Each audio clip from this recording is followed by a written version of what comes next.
अस्सलामुअलैकुम। बोल न्यूज में मैं हूं जवाद कमाल और मैं हूं सनिया मलिक। हेडलाइंस आपने देख ली। बुलेटिन के आगाज में बात करेंगे मुल्क की तारीख में पहली बार सेनेट, कौमी और पंजाब असम्बली के तीनों अपोजिशन लीडर्स नाअहल करार दे दिए गए हैं। उमर अयूब, शिबली फराज, हामिद रजा और जरताज गुल समेत 9 अरकान पार्लियामेंट को सीट किया गया है। इलेक्शन कमीशन ने 1 सेनेटर, 5 अरकान कौमी असम्बली, 3 अरकान पंजाब असम्बली की सीटें खाली करार दी। इलेक्शन कमीशन ने इंसदाद दहशतगर्दी अदालत फैसलाबाद के 9 मई से मुतालिक सजा के हुक्म के तहत सीटें खाली करार दी। तहरीक इंसाफ को बड़ा धचका, सेनेटर, अरकान असम्बली की नाअहली। इलेक्शन कमीशन ने बड़ा फैसला सुना दिया। उमर अयूब, शिबली फराज, साहबजादा हामिद रजा समेत 9 अरकान को सीट कर दिया गया। अरकान असम्बली की नाअहली का नोटिफिकेशन भी जारी कर दिया गया।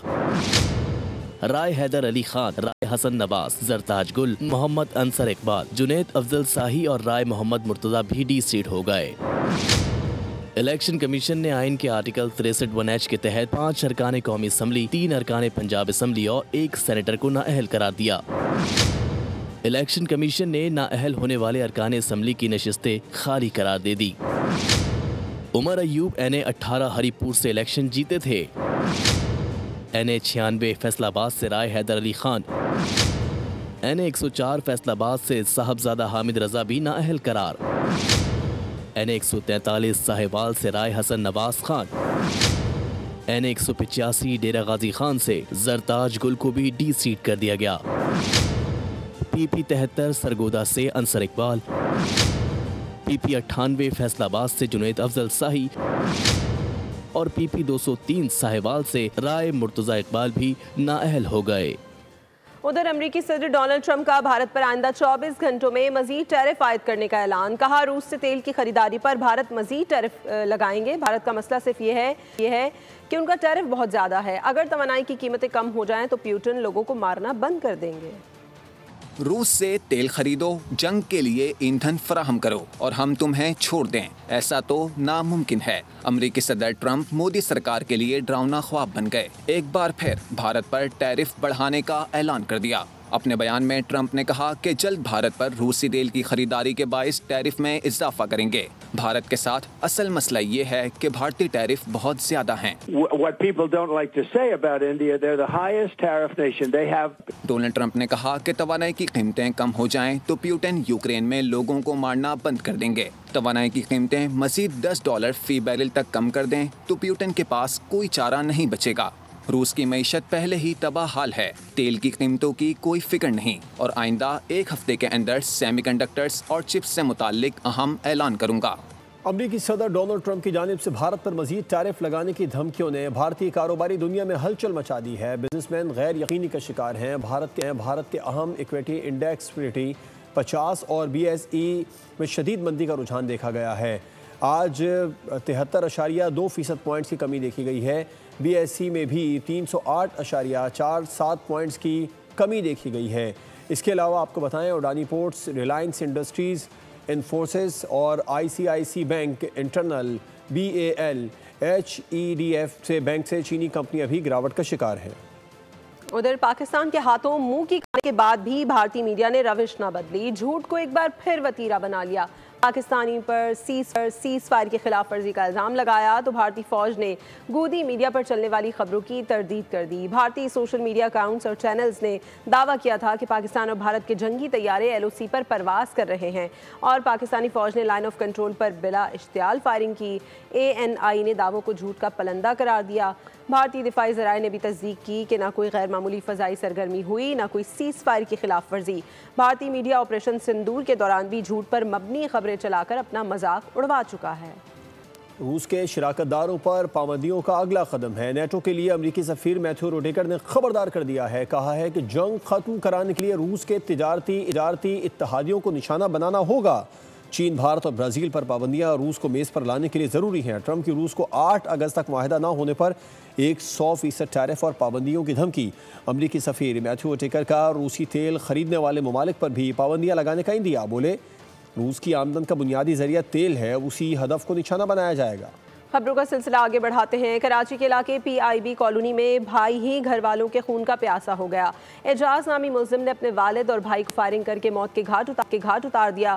फायरिंग से भाई उमैद की बीवी शदीद जख्मी हो गई। पुलिस ने मुल्जिम एजाज को गिरफ्तार कर लिया है। खून सफेद हो गया, भाई भाई का दुश्मन बन गया, वालिद को भी मौत के घाट उतार दिया। कराची के इलाके PIB कॉलोनी में अंदोहनाक वाकया पेश आया। घरेलू तनाजे पर भाई अपने सगों के खून का प्यासा बन गया। मुल्जिम एजाज की फायरिंग से उसका बाप और भाई जाम बहक हो गए। उनका बड़ा बेटा जिसने मारा है वो पैसों के चक्कर में था, क्योंकि ये 18-19 ग्रेड के नेशनल कॉलेज में प्रोफेसर थे। जायदाद का कोई तनाज़ा चल रहा था तो अक्सर लड़ाइयाँ भी रहती थी। तो अभी ये मगरिब के टाइम जब फायर की आवाज़ आई है तो सब हम लोग भागते हुए आए हैं यहाँ, तो पता चला यहाँ पे बॉडी गिरी थी। मकतूलिन की शनाख्त नेमतुल्ला और उमैद के नाम से हुई। फायरिंग से उमैद की बीवी सालिहा शदीद जख्मी हो गई। पुलिस ने बरवक्त कार्रवाई करते हुए मुल्जिम एजाज को गिरफ्तार कर लिया। पुलिस के मुताबिक वाक़े की मजीद तहकीकात जारी है। PIB कॉलोनी हैदराबाद में नौजवान ने फायरिंग करके बाप और भाई को कत्ल कर दिया है। फायरिंग से मुल्जिम की भाभी जख्मी हो गई है। इस वक्त बोल न्यूज़ के नुमाइंदे खुरम गुलजार जाए वक़ुआ पर मौजूद, उनसे बात कर लेते हैं। खुरम, क्या सूरत हाल है यहाँ पर? जी बिल्कुल, इस वक्त मैं मौजूद हूँ PIB कॉलोनी हैदराबाद कॉलोनी में, जहाँ अब से कुछ देर कबल एक अफसोसनाक वाक़या पेश आया है, जिसमें भाई ने घर में फायरिंग करके बाप, भाई और अपनी भाभी को ज़ख्मी किया है। जो कि दो अफराद जिसमें बाप और बेटा दौरान इलाज दम तोड़ गए, जबकि ज़ख्मी होने वाले खातून जो है जिनकी शनाख्त सोहेला के नाम से हुई है उन्हें अस्पताल मुंतकिल कर दिया गया। जब शहरी जो इलाका मकीन थे वो यहाँ जमा हुए तो मुल्जिम ने इलाका मकीन बताते हैं कि उनके ऊपर भी फायरिंग की। एक शहरी हमारे साथ मौजूद है जो यहाँ के मकामी भी, इनसे बात करते हैं। ये इनके जायदाद का कोई तनाज़ा चल रहा था तो अक्सर लड़ाइयाँ भी रहती थी। तो अभी ये मगरिब के टाइम जब फायर की आवाज़ आई है तो सब हम लोग भागते हुए आए हैं यहाँ, तो पता चला यहाँ पे बॉडी गिरी थी। उसने अपने बाप को यहाँ पे पहले उसने घर में भाभी और भाई को मारा, उसके बाद नीचे उतर गया। उसके वालिद साहब नमाज़ पढ़ के आए थे, उनको यहाँ पे गोलियाँ मारी और घसीट के उनको ऊपर ले गया। फिर जब इलाका मकीन जमा हुए तो उसने ऊपर से 1-2 फायर मारे हैं। मुल्जिम को इस वक्त जमशेद क्वार्टर थाने में मुंतकिल कर दिया गया है और इस हवाले से मज़ीद तहकीकात की जा रही है कि मामला असल इस वाक़े का है क्या, जबकि जो जाँ बहक और ज़ख्मी होने वाले अफराद हैं लाशों को सिविल अस्पताल मुंतकिल कर दिया गया है। जी खुरम, आपका शुक्रिया तफसीलात के लिए। उधर कराची के इलाके गुलिस्तान जौहर में फायरिंग से 2 अफराद जाँ बहक और 3 जख्मी होने का वाक़े के बाद फरार होते हुए मुल्ज़िमान की CCTV फुटेज बोल न्यूज़ ने हासिल कर ली है। फुटेज में देखा जा सकता है कि 2 मुल्ज़िमान, एक काली और दूसरा सफ़ेद शर्ट में मलबूस है। मुल्ज़िमान मोटरसाइकिल पर सवार तेज़ी से मौका वारदात से फरार हुए। पुलिस के मुताबिक जाए वक़ुआ के अतराफ़ लगे दीगर कैमरों की फुटेजेस भी हासिल की जा रही हैं, जिनकी मदद से मुल्ज़िमान की शनाख्त मुमकिन बनाई जा सकती है। शनाख्त के बाद मुल्ज़िमान की फ़ौरी गिरफ्तारी अमल में लाई जाएगी। कराची में सीनियर वकील ख्वाजा शमसुल इस्लाम के कत्ल केस में पेशरफ्त। साउथ पुलिस ने मुख्तलिफ इलाकों में छापे मारकर 5 अफराद को हिरासत में ले लिया है। ज़ेर हिरासत अफराद का ताल्लुक मरकजी मुल्जिम से राबते का शुबा है। पुलिस के मुताबिक ज़ेर हिरासत 2 अफराद कातिल के रिश्तेदार भी हैं। हिरासत में लिए गए तमाम अफराद से पूछगछ की जा रही है। उधर कराची के शाह लतीफ़ थाने में नौजवान को गोली मारकर कत्ल किया गया है। वाक़े की इब्तदाई इंक्वायरी में इंकशाफ सामने आ गया। पुलिस ने SHO शाह लतीफ़ टाउन सदरुद्दीन मीरानी और हेड मुहर्रर समेत 4 अफराद को गिरफ्तार कर लिया है। पुलिस की स्पेशल पार्टी के हाथों एक और नौजवान का मावराए कानून कत्ल। कराची में शाह लतीफ थाने के अंदर नौजवान को गोली मार दी गई। इंक्वायरी में होशरुबा इंकशाफात सामने आ गए। SSP अब्दुल खालिक पीरजादा के मुताबिक SHO शाह लतीफ टाउन सदरुद्दीन मीरानी और हेड मुहर्रर समेत 4 अफराद गिरफ्तार कर लिए गए। इंक्वायरी के मुताबिक आतिफ और शाहजेब ने थाने में लाकर नौजवान पर फायरिंग की। दोनों मुल्जिमान SHO सदरुद्दीन मीरानी और हेड मुहर्रर की स्पेशल पार्टी चलाते थे। मुल्जिमान SHO और पुलिस कांस्टेबल फयाज से राब्ते में थे। SHO और हेड मुहर्रर के खिलाफ भी कत्ल का मुकदमा दर्ज कर लिया गया। जाए वक़ुआ को पानी से धो दिया गया और CCTV फुटेज डिलीट करके शवाहिद मिटाने की कोशिश की गई। झंग के निजी तालीमी इदारे के फर्स्ट ईयर का तालिब इल्म स्विमिंग पूल के करीब जाँ बहक हो गया है। मुतवफ़्फ़ी का ताल्लुक लिया से था। इदारे के हॉस्टल में रिहाइश पजीर भी था। कॉलेज इंतजामिया के मुताबिक सब्सक्राइब करें और बेल दबाएं ताकि कोई खबर रह न जाए।